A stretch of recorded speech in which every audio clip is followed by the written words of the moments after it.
Hello, and welcome to another fully live episode of Hacking with Friends. My name is Kody Kinzie. I am a security researcher at Varonis, and today I'm going to be taking your hacker related questions as I also talk about the recent LayerOne Conference. So, you may notice that we're running a little bit late today, and I look like I am being held hostage again. However, that's mostly because this computer, I know I've said it before, is on its last legs. It's doing that angry whooshing thing that Macs do sometimes when they just turn themselves off and get very angry. So hopefully we make it through the stream. This is the second time I've tried to set up, but we'll see what we can do. So I just attended the LayerOne conference on Saturday and Sunday, and I kind of wish it was more days because it was a very relaxed, very fun conference where I got to meet tons of people. So if any of you were at the LayerOne conference, please let me know because I met a lot of you there. And frankly, it was a lot of fun. And I haven't been for several years. I did the online version. And then prior to that, I'd been there, I think maybe 2019. But yeah, it had been a while and I really, really enjoyed it. And we got to do a lot of cool stuff there. So I'm going to talk about some of the cool things we did at the conference. I'm also going to talk about LayerOne in general because it was one of those conferences that wasn't completely on my radar initially, and being in Los Angeles and being exposed to the people who are around Null Space Labs kind of raised my awareness because Null Space Labs, LayerOne, there's a lot of overlap there. In fact, the after party for LayerOne was held at Null Space Labs. So those two groups of people definitely have a lot of stuff in common.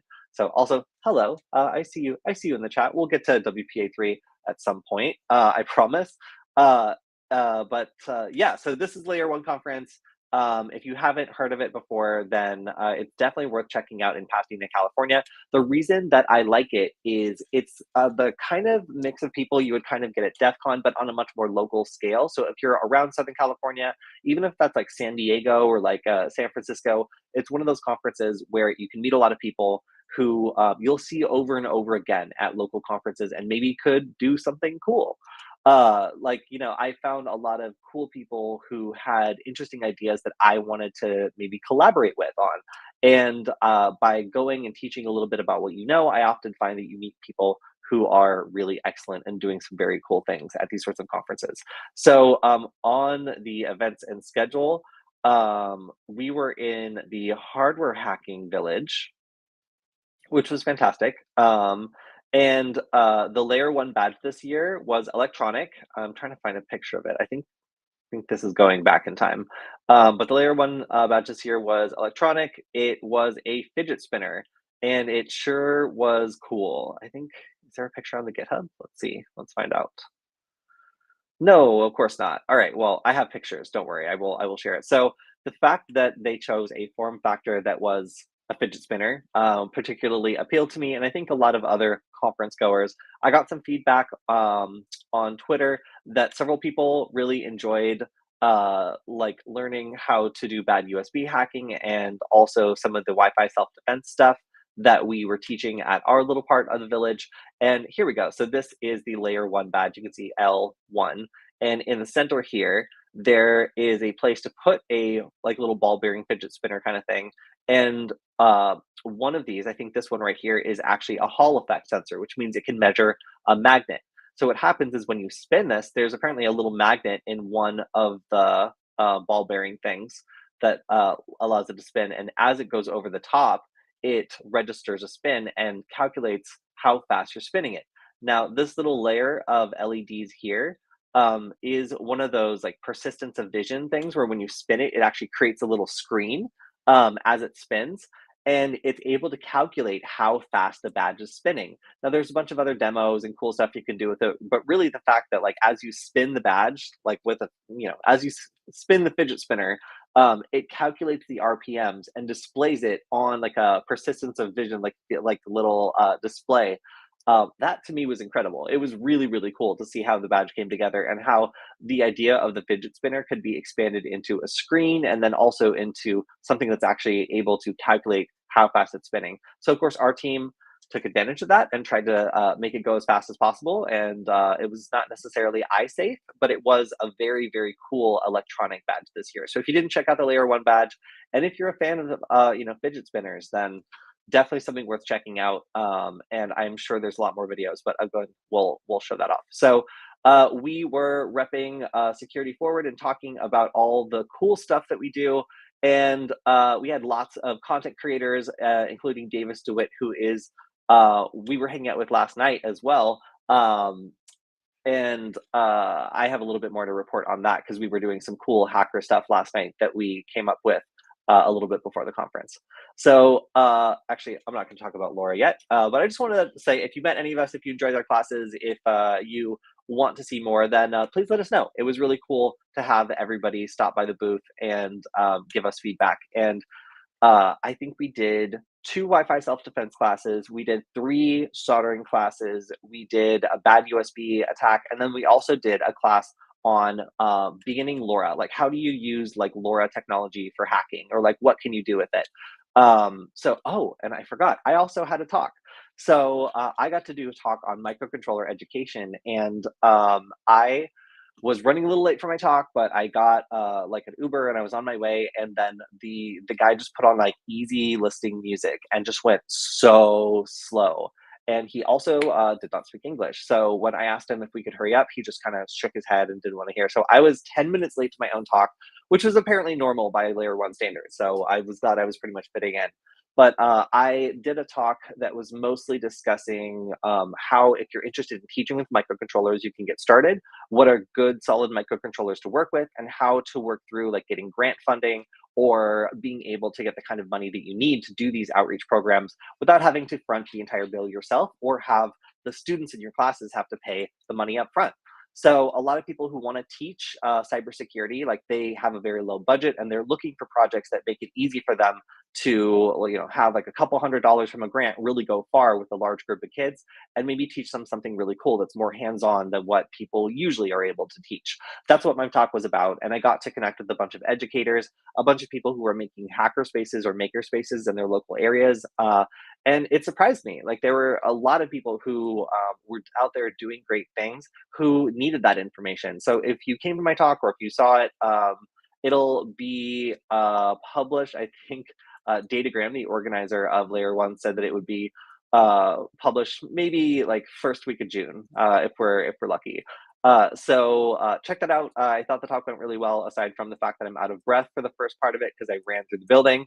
But yeah, I was very proud to give that talk. A lot of great educators came up and talked to me and told me like what their experience had been teaching cybersecurity. And it was cool. I really enjoyed it. So thank you if you attended that. And if you didn't, then there'll be another opportunity to see that talk coming up. And if you are somebody who is like a teacher or an educator or somebody who's trying to like create a maker space or a hacker space in your area, definitely connect with me. It was really cool to speak with some of you and identifying some of the common struggles we've had in getting people engaged with this sort of thing, or just making sure that, venues are comfortable with us teaching hacking and other things in a hands-on fashion. That was great. So yeah, really, really enjoyed it.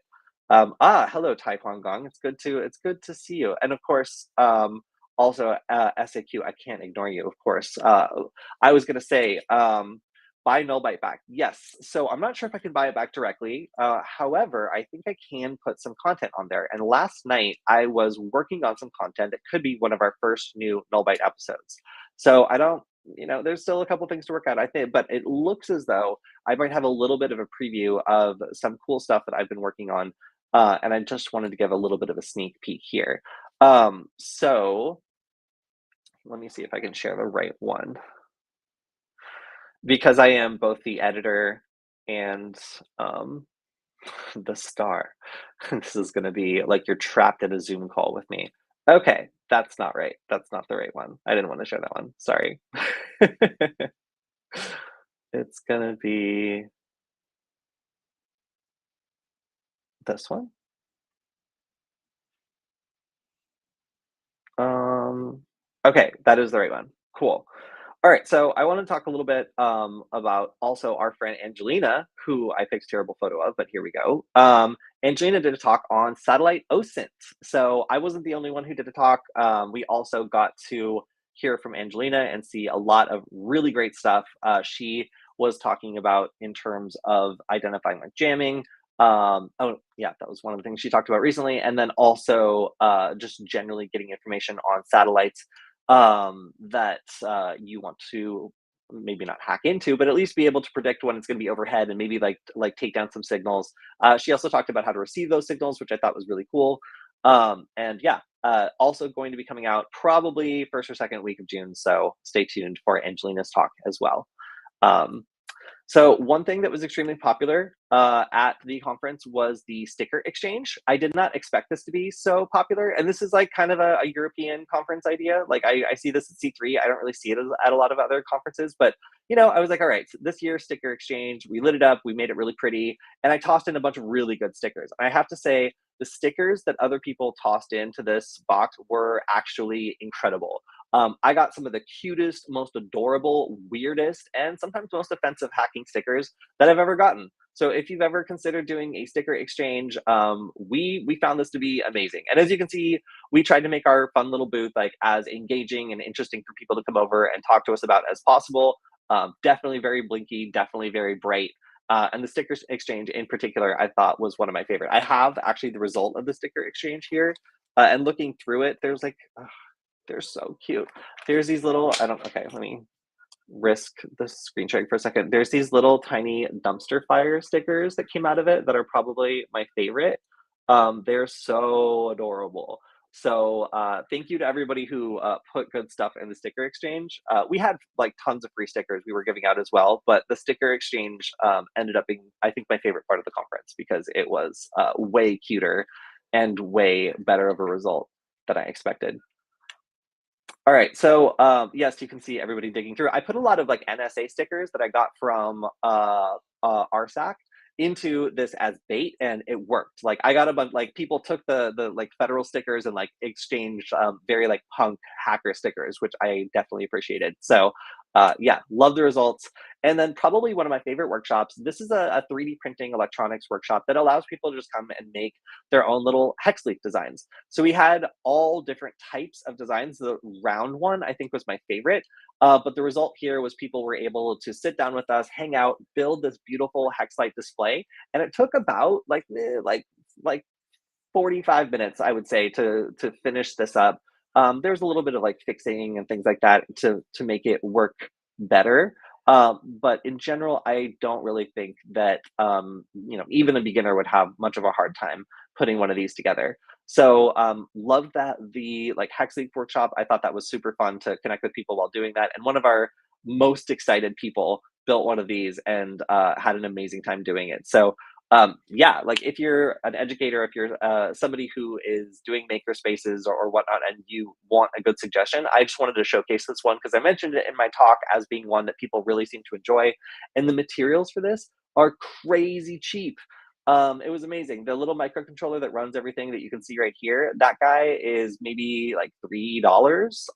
And then this is just 3D printed plastic, all of it. And then the LED strip is I think I had to rush them, so it was like $16 for like a 16-foot strip of them that I just cut up and used for several people.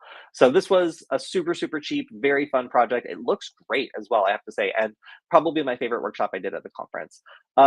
Here is the LayerOne badge in action. As I said, it creates that like cool screen from spinning, and we tried to use our friend Davis's air cannon to bleed some air off and get it spinning at a super high RPM. Looks like I can't quite read it, but it's going fast. Believe me, it's going fast. It's fast enough that I was worried that the LEDs might fly off and become like an eye hazard. So I shut this down after a minute.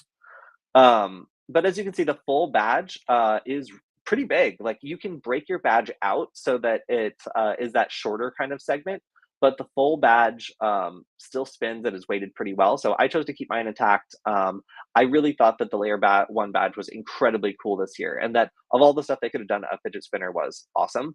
And then finally, Hammer Jenga. So if you've never played Hammer Jenga, this is a hacker. This is a hacker kind of sport where you try to not have that happen, basically. Uh, it's Jenga with hammers. It's kind of self-documenting. There's a couple other rules, but everybody got together after the conference at LayerOne to play Hammer Jenga. And our team got all the way to the finals. This is when we lost, actually, and the winner right there got a free ticket to next year's conference. And again, I have to give a shout out to LayerOne, or sorry, to Null Space Labs for hosting the LayerOne after party. Everybody getting together, doing hacker stuff was incredibly fun and cool. And the atmosphere they created was absolutely spot on. So yeah, that was, if you're looking for a great conference to check out next year, then I absolutely recommend it. Immediately after that, I tried to relax a little bit, but not only is the new symbol for the trains in LA, or at least some of them, I think this is for like train awareness, so you don't get hit with it. But like the pair, like it just looks like a kind of a surveillance thing. The first thing that happened to me was this drone crashed into a palm tree, flew over, almost hit me, and then cut every single person that tried to pick it up. I had to give this guy a band-aid because he cut himself pretty badly. Not my drone, by the way, just a random drone that crashed almost into me later that day. And then finally, I think this is the fun little preview I get to do. Um, I got to work with our friend Davis, who was at the booth with us, on what could be the next Nullbyte episode.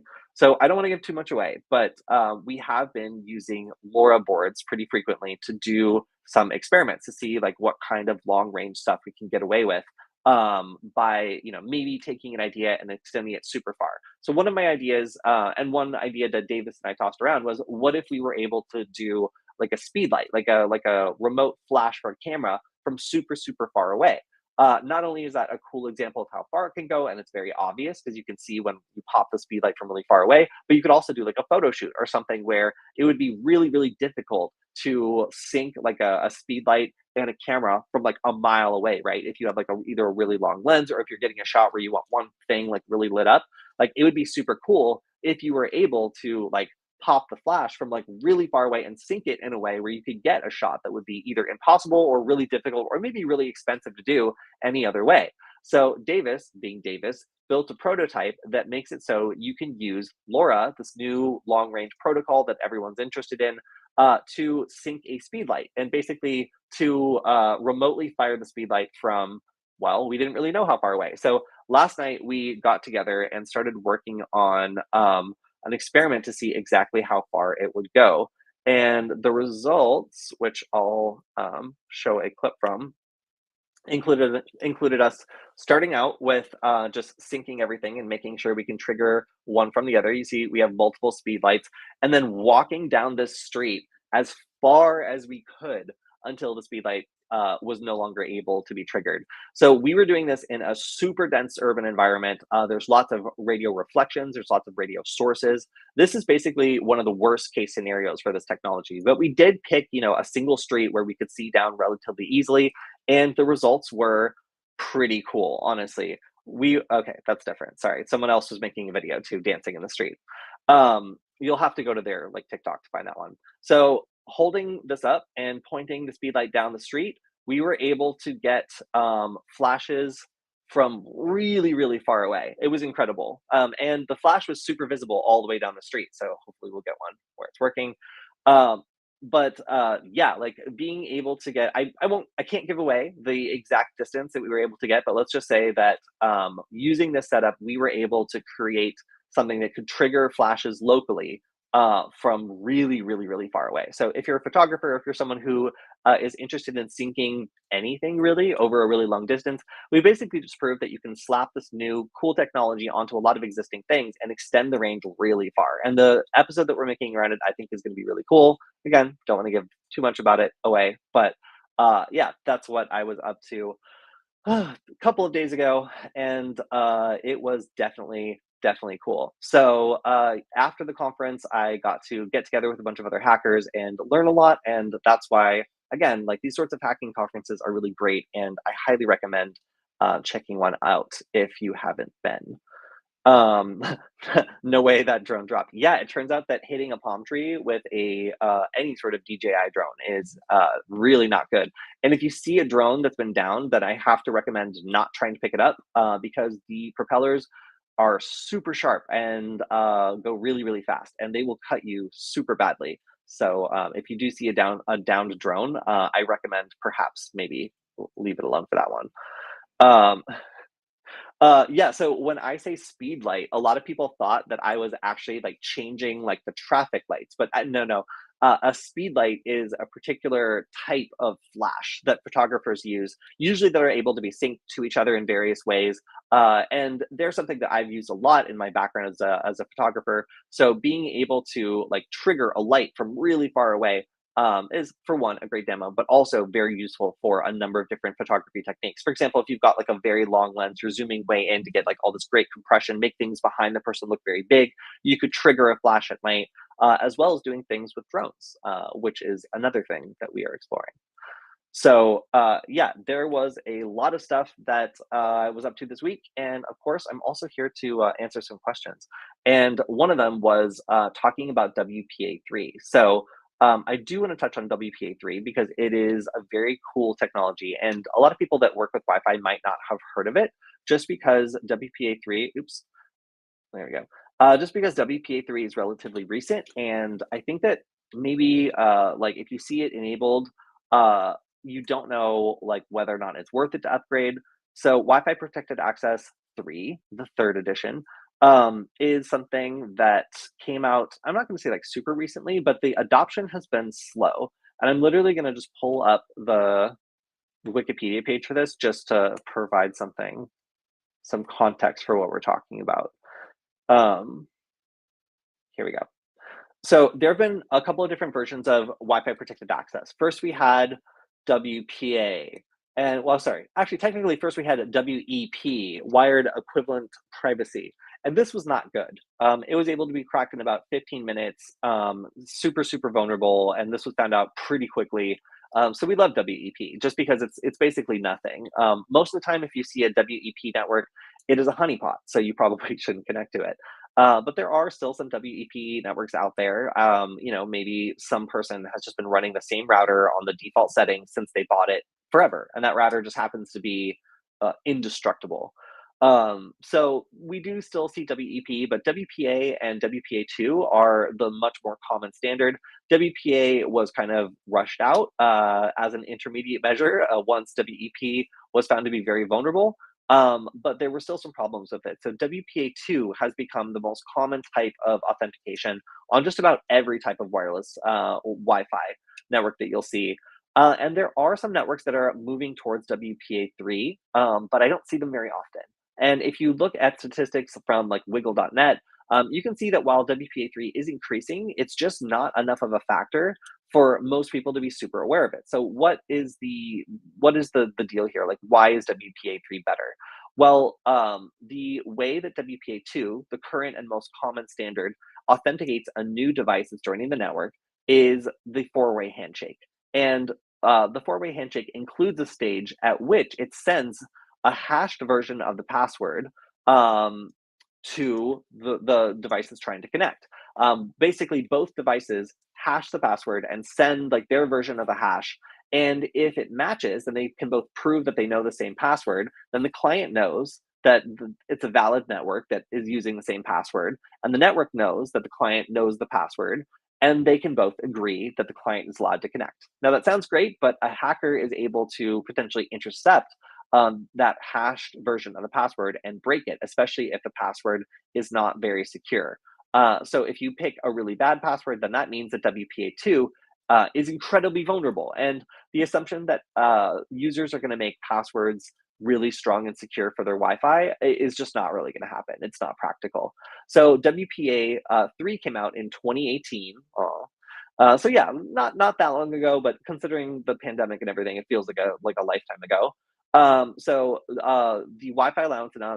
Wi-Fi Alliance announced that WPA3 it was going to replace WPA2, and immediately one of my friends, Matthew Van Hoff, came out with a paper talking about the vulnerabilities of WPA3. So the reason why WPA3 is supposed to be better is it does a couple things that WPA2 does not do. One of them is it's able to protect someone that picks a bad password. So it uses like a elliptic curve cryptography, which is computationally more expensive, but it also means that if somebody picks a bad password, it's not as easy to brute force it. And it means that in theory, it should be harder for you picking a bad password to allow someone to break into your network. The attack against a bad password and a good password should be pretty expensive for an attacker in this case. There's also a problem with WPA2 where if somebody connects to your network and just starts, oh, sorry, if somebody listens in on your network and stores the traffic and later on learns the Wi Fi network password, it means that they would be able to go back and decrypt all of the traffic that they had collected, which is really bad. With WPA3, they have supposedly solved this, which in theory means that you're supposed to have what's called forward secrecy. Uh, in cryptography, forward secrecy is a feature that means the keys will not be compromised, even if the long-term secrets used in the session key are compromised. So that means that your messages from the point before a hacker got access to that key would be secure. So even if messages afterwards were not, at least all that traffic that they had gathered before couldn't be decrypted and really used. So there's a lot of features here that make WPA3 really popular, and that's why a lot of people are trying to move to it. But it is heavier, and there are a lot of attacks against it. So I'm going to talk about a couple, and then I'm going to check back and see if we have any more questions because I don't want to spend too much time on WPA3 without doing like a deep dive into it. But one of the most popular attacks against WPA3 is simply exploiting the fact that it's a much heavier protocol. So because it's now doing this elliptic curve cryptography and it takes up a lot of resources, that means it's actually pretty easy to just like crash the router by sending it a bunch of requests. There's other ways of doing this to basically flood it with traffic, but one of the simplest attacks against WPA3 that I saw was just running the device out of resources because edge devices like routers or networking devices tend to not be like super powerful computers. You know, they're not like built to game. They're more like barely what they need to do the job that they have. So if you start asking them to do other things like calculating a bunch of encryption keys all at once, you can overwhelm a WPA3 device and cause it to basically not have enough memory or not have enough resources to properly authenticate devices that are trying to connect. So to me, that's kind of funny because, you know, the hackers just looked at how secure this algorithm was and was like, wow, that probably takes a lot of computational power. And then by finding ways of just forcing, you know, the router or another networking device to spend all that energy on computation, they can actually take it out of action by using up all its resources and preventing it from actually routing it. So if you're interested in this attack, you should check out Matthew Van Hoff. And in fact, I'll pull up his website. Matthew Van Hoff is one of my favorite Wi-Fi researchers, and he makes all of his research available for free on his website. You can download his publications, and for for a lot of like researchers, if you're looking for like good research papers, like it charges you to like download their work, which sucks, you know. But I would say that Matthew Van Hoff's papers tend to be very easy to read. They have a lot of juicy information, and a lot of them are quite interesting. So yeah, you can see I've already read like many of them. There's a bunch of purple links here. But if you're interested in the specifics of the attack that I mentioned, then please check this out. I think that's yep, here we go. So this was one of the first attacks against the handshake protocol for WPA3, Dragon Blood, attacking the Dragonfly handshake of WPA3. Um, do, do, do. And what was cool about this is this attack actually affected the way that this protocol was designed in the future. So after receiving this feedback, we'll call it from Matthew, there was some things added to WPA3 in the next version that was released that allows it to resist these sorts of attacks. So all the juicy details, exactly how many times you would have to flood it, like what types of attacks work, all that information is discussed here. As you can see, all the details you could ever possibly want. The high level is there's a lot of different attacks you could still do against this. They're not as easy as WPA2, but they do still allow you to do a lot of things that attackers want to do. So these are some of my favorite publications, so like addressing those sorts of attacks. So if you're infinitely curious about them, then there's infinite amounts of new Wi-Fi attacks happening. And some of my own research has been inspired by things I read in Matthew's papers. The Wi-Fi beacon frame attack, or the like beacon spammer, was based on looking at some vulnerabilities against WPA2 that are very common. So yeah, like I find this research to be very inspiring. There's lots of interesting details here, and it's all free. So yes, if you have more questions about that, highly recommend that you check it out because it is one of my favorite sources of information about Wi-Fi hacking stuff. All right, so I have probably about like 20 minutes left to go over this sort of stuff. I also um, almost just want to go through the sticker bag, but I can't. I'm going to be heading back to Montana starting next week, and I'm going to be doing more cool stuff at the Missoula Makerspace there. I taught a Wi-Fi self-defense class last, I think, oh my gosh, it was 2 weeks ago now. That was completely packed. It was super fun to meet everyone there and got a lot of awesome ideas. So if you're in the Missoula area, then I'll be back there teaching more free classes as a result. And I also, again, wanted to shout out, definitely make sure to check out the the content that's going to be coming out this week from the last conference, not LayerOne, but before that, RSAC. So my favorite piece of content that we've made so far, which was my government sticker showdown. As you can see, I'm very passionate about the stickers in this community. Don't know if you can tell. That is going to be coming out soon, and I'm excited to share it because it is going to be really funny. Um, the CISA, I think, probably won for creativity this year, but the some of what the NSA brought was also a strong contender.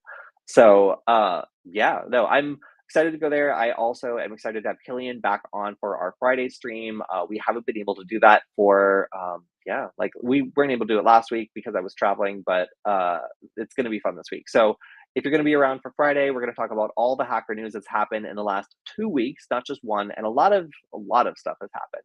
So definitely stay tuned for that on Friday, where I also will presumably be on a different set and maybe will not look like I am being held hostage somewhere. So, all right. So, oh, here's another question. What is going to be after WPA3? Based on the level of iterations come out now, I think that it'll probably be a couple years before we see a major update to the versioning of Wi-Fi security. We're gonna, in my opinion, need to see something broken more substantially than it's been broken so far. So basically, if somebody finds like a really big underlying attack against WPA3, then I expect that maybe they'll do a new version, especially if it needs like a foundational facelift. Like if it's something where like they can't just change a couple things, it really needs the whole thing needs to be changed. If that happens, then it took WPA2 like 3 or 4 years after having like a devastating vulnerability discovered that just like fundamentally can't be fixed. So yeah, I think it'll be a while. I think that we're going to be on WPA3 for a while, and a lot of these like little tricky attacks like will probably bear fruit for quite some time.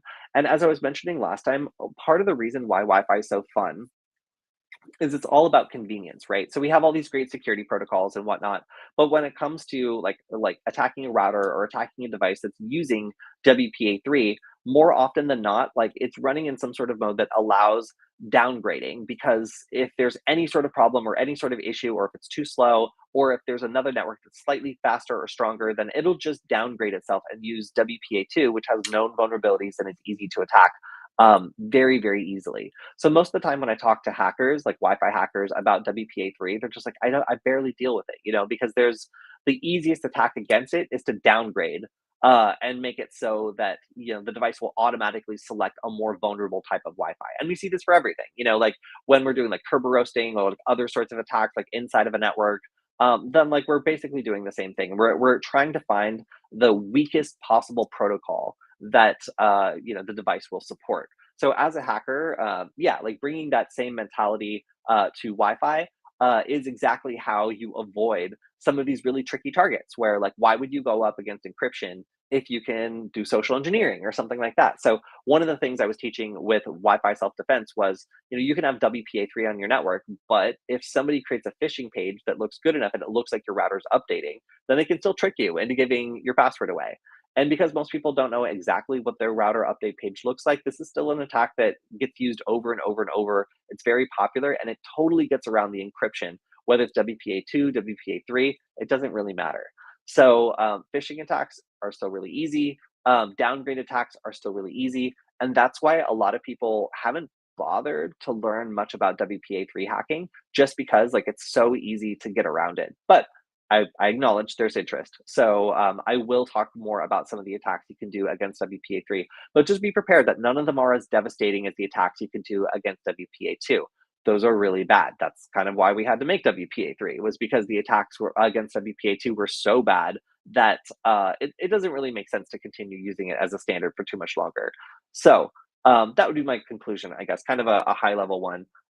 It's not necessary too much to focus on WPA3 just because in most circumstances I can think of, there's going to be a way of attacking or downgrading to WPA2, unless that person has really set their network up to be secure, in which case, got a struggle ahead of you. So yeah, like I wouldn't worry too much about that particular protocol yet because there are so many more vulnerable ones that are still available to downgrade to. Um, let's see. Yeah, so one thing that you probably won't see, or at least I'm not sure if it supports, is I don't think you'll be able to join. This is a supposition. Actually, I'm not sure. I'm not sure if you'll be able to join some of these like WPA3 networks with like really lightweight microcontrollers, but maybe I'm wrong. I feel like I probably could be wrong with that. I just haven't seen. No, I think I'm wrong. I think I'm wrong. Never mind. I'm gonna have to double check that, but like part of the discussion about like how computationally expensive like joining a network can be with the little microcontroller or something like that. When we're talking Wi-Fi security, that's actually interesting to think about. I might take a look because making a little model demo of what WPA3 looks like, and then showing off the packets or something like that actually could be kind of fun, especially if I'm able to like simulate a device joining a WPA3 network. What I think currently though is that you can't create a WPA3 soft access point or like create like a pretend that your device is a router and offer up a WPA3 network on like a lightweight microcontroller. But if we could, then it would be interesting to see how many simultaneous attempts to connect to it takes to actually crash it. Because I think that that's one of the more interesting vulnerabilities to WPA3. All right, so that is most of the time that I have today. I just wanted again to shout out everybody who came up and talked to us at LayerOne. Everybody who came to the after party as well. We met a lot of amazing, interesting people who, frankly, this is why I love going to hacking conferences. You could be teaching someone about soldering and then find out that they are a really cool AI expert or like interested in something that you've always wanted to talk about. So getting to exchange ideas with all of you, getting to do the stream, it's all something that I enjoy very much. So stay tuned on the Security Forward channel because we're going to be releasing more content cut from from RSAC, which again is really good, especially if you like my fixation on stickers. We're also going to be cutting more things from some of our previous streams that I think definitely deserve some attention. So stay tuned. And also, of course, if you want to support the stream, you can always go to varonis.com/Kody. That's Kody. It's a way you can let everyone there know that you appreciate the stream and you want it to keep going. And as always, I appreciate it very much, everyone who does that. So with that being said, can you contact me directly? Is it possible? Yes. So if you reach out to me on Twitter, it takes me a little bit to get back because I have a lot of messages on there, but it's usually the best way to do it. But also we have a Discord server, which I've mentioned several times. You can go, I think you can find it on just like myname.com, like if you want to look for that. But yeah, there's a couple of different ways you could reach out to me. Twitter's usually fine though. Like I get around to it. It's just I get a lot of requests for people who are doing some weird things. And hello, James. Sorry to surprise you on this one. Typically we do the stream a lot earlier, and I figure a lot of people are probably getting off work, or depending on where you are. It's getting that way towards where we are on the West Coast. But like I got to do it. Today, the culprit is the computer. It's been doing an angry Mac OS sigh and turning itself off a couple times, but we got through. We got through this one, and I think overall we did a decent job. So, see everybody on the Friday stream when we talk all about the news over the last couple of weeks, and hopefully we've got Killian back after his vacation, as it were. So, all right, everyone, I will see all of you on Friday, and always fun to chat. Goodbye.